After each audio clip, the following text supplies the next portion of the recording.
So I have a daughter with learning and attention issues. She has dyscalculia and auditory processing issues.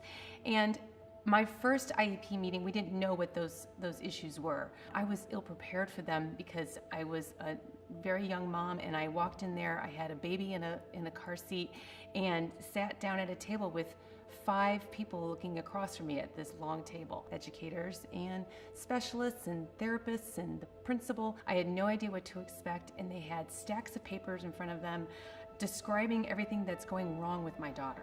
And you feel very protective, and you're cautious and you're worried about oversharing or not sharing enough. Immediately you go to, what did I do wrong? And oh my gosh, my daughter's going to fail school, and now what? That right there sets you up as an us versus them situation. Just that whole process of walking into a meeting and not knowing what it's about was super frustrating and frightening. Not being able to navigate that was really hard for me in the beginning because I didn't know where to go to get help.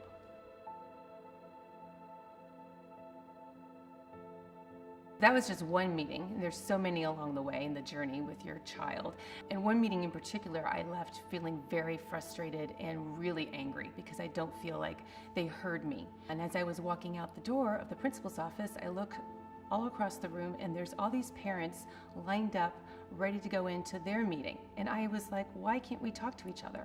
Why am I feeling like I'm the only one going through this when clearly there's hundreds of parents going through this every single day? And it was this wall and this like shame that I couldn't cross, this line I couldn't cross with our community. And so that was the deal breaker for me. I just knew I had to do something immediately because something had to change because I was frustrated and alone, and I didn't want to feel that way anymore. So after that, I thought about it a little bit, and I actually did some research and realized I can approach other parents and we can start a support group.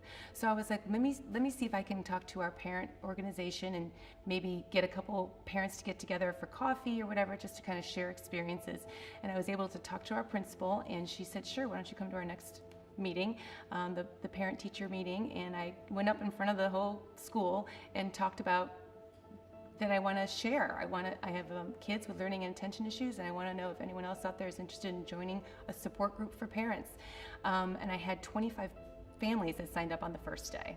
So that right there tells you that there's such a need to actually reach out and talk to people. So when I go back and look at myself with those parents in those early days in elementary school, I really think it was a game changer for us because we're really putting with invisible labels on our kids because we're not sharing this, we're not talking about it.